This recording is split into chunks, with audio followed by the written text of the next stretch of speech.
Hey everyone, as always Jarek here, and welcome to a pretty neat little project. I get a lot of emails of people asking me to try out their game, and most of them, to be honest, aren't worth really looking at.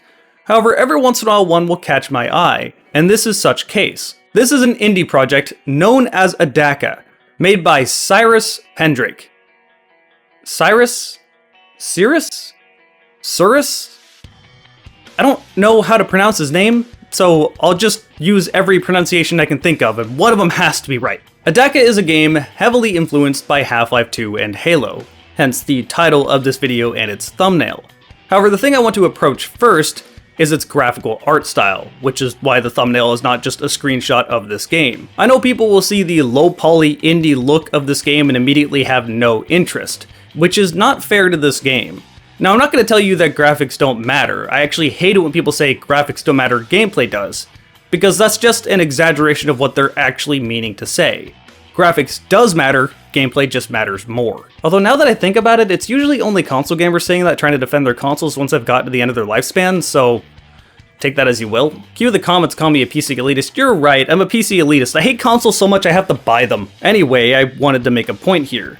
Believe it or not, I don't only play first-person shooters. I play a lot of other stuff off-stream and not in videos, but I've made an entire channel on first-person shooters, so if I post content of literally anything else, it'll get like 2,000 views. And since I rely on the revenue from this channel to pay bills and rent, I can't really justify making content of other genres as much as I would want to, just for the people I know who have asked that before. Another genre that I really like is the platform fighter genre. I was born in '91, I'm 29 now, I grew up playing Super Smash Bros. Melee and over the years took it more seriously. Eventually I moved on to Project M as I just liked the game more. I was going to locals and really enjoyed it. That was till Nintendo decided to be Nintendo and tried to shut it down in 2015. Since locals were really struggling, this was the push I needed to try another platform fighter out called Rivals of Aether. If you look closely, you can tell these two games look nothing alike when it comes to the art style.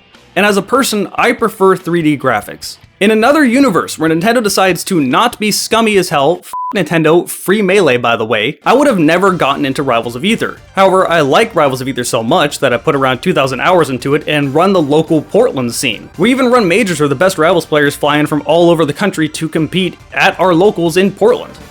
Did he wall jump? Yeah, he landed on that side platform. Oh! There are so many different friends I would have never met if I didn't even give Rivals of Aether a chance. When were you born? What year? 2002. Shrek is older than you. Oh my god. Which is a very real possibility considering how pixel art isn't necessarily my favorite style of art. Very clearly high quality pixel art, but again, I usually prefer 3D models. My point here is that if I didn't give Rivals of Aether a chance, I would be really damn stupid because I would be judging it just off of its art style. I literally wouldn't have played it because it had pixel art. And my point there is the same with this game. The gameplay is actually really fun, and I'm surprised by it. So don't be turned off by the way it looks. And even so, let's talk about that first, because it doesn't actually look that bad. But before I do that, I need to thank today's sponsor. Today's sponsor is masks, because if you actually believed all lives mattered, you'd wear one. Right, so the graphics. This game runs in the Unreal Engine, and the lighting is pretty fitting for an Unreal Engine game, as in it does look pretty good. The game as a whole has that low poly look, however there is a very distinct art style put into this game. I mean hell, the first character you see in the game is called Dr. Chops. Even if blocky, there is clearly a lot of personality in this game. Some of the vistas will make you want to look off in the distance, it genuinely looks good. And if you find yourself in a cave, it's going to be suitably dark, with lighting to match. But I had seen the screenshot, so I kind of expected this much. What actually surprised me was the audio. The sound effects are surprisingly high quality. They fit whatever is happening at the moment. There's moody ambiance playing in the background. Guns sound powerful.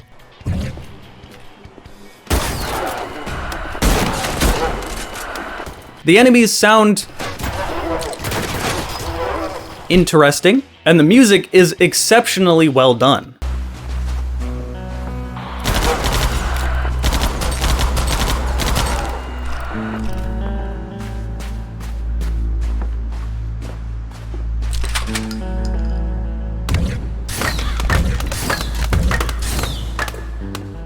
Audio design is really important in what is my favorite way to convey a story. atmospheric storytelling. If a game is doing it right, no one needs to say a word for you to understand what is happening, or at least what the general vibe of that scene is supposed to be. And there's already a lot of detail here, despite the fact that this is only episode 1 in a beta build. It also runs flawlessly. I didn't have a single crash, it recognized my resolution as it should, and there's an FOV slider! So yeah, graphically, even though it's low poly, it gets a big pass from me. So what is going on in this game? You play as Sam Candler, who is charged of accidental destruction of company property, approximately 4 million's worth. I don't know how you accidentally do this, but let's go with it. Your sentence is service for 20 years in a private military corporation with no chance of parole. However, after a brief tutorial, you're woken up by that dude I mentioned earlier, Dr. Chops. He says you were left behind in a tube and had to replace your arm.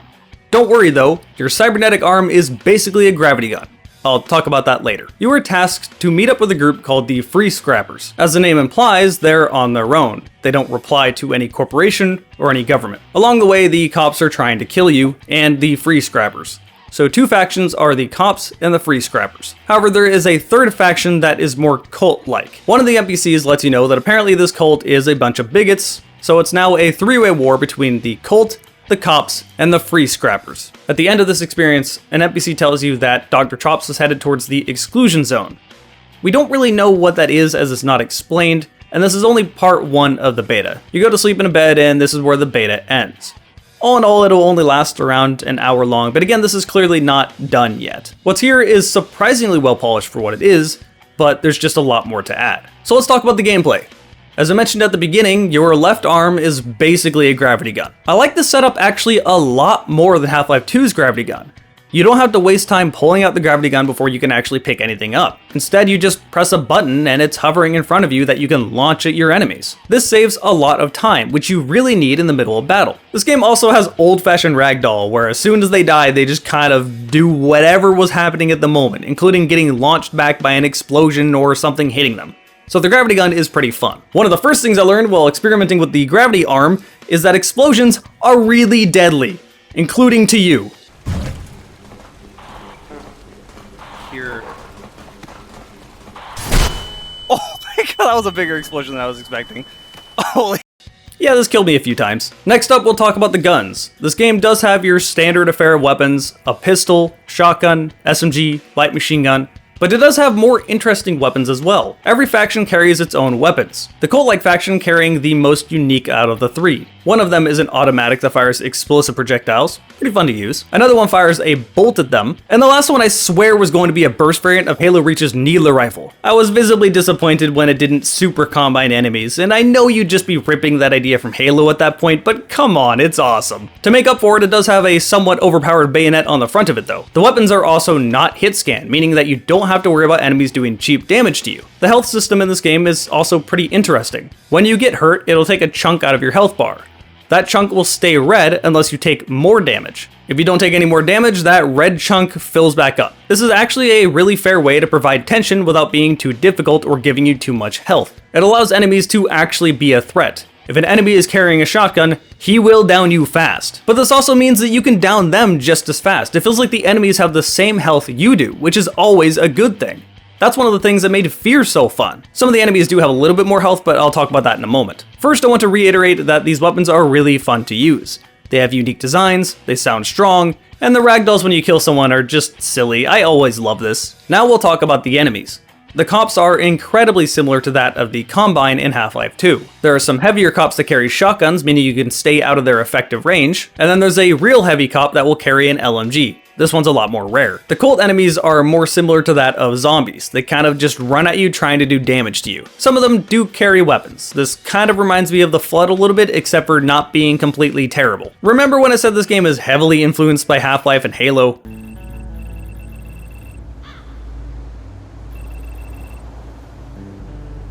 Stay out of the old utility tunnels. Alright, is this Ravenholm again? I knew it.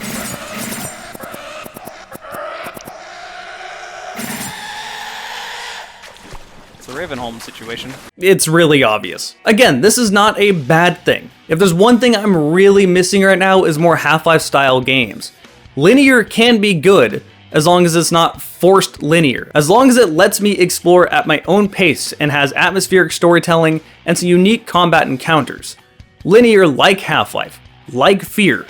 Those games I really miss, but that era came to an end. I'm just hoping that soon we will have a revival of those games, just like we had a revival of retro first-person shooters with the new Doom games. Following the nostalgia cycle, it's usually what was really popular in the last 30 years. So hopefully, we'll be getting the Half-Life era of games coming back. Hell, maybe Valve themselves will release Half-Life 3 and start it all over again. We can only hope. Anyway, all said and done, this beta is around an hour long, give or take 15 minutes. There is a few extras where you can see even more inspiration. This really reminds me of Halo Infinite. And these extras have a lot of content that you don't see in this beta, especially a lot of guns. So this project is definitely worth watching. Hell, if you want to go play it, I will leave a link down below in the video information. You can download it either for free or give Sirius?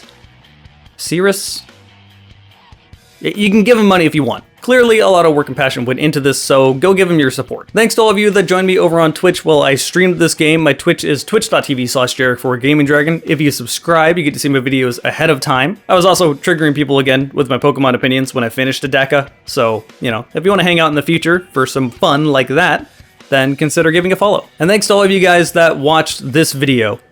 I will see you next time.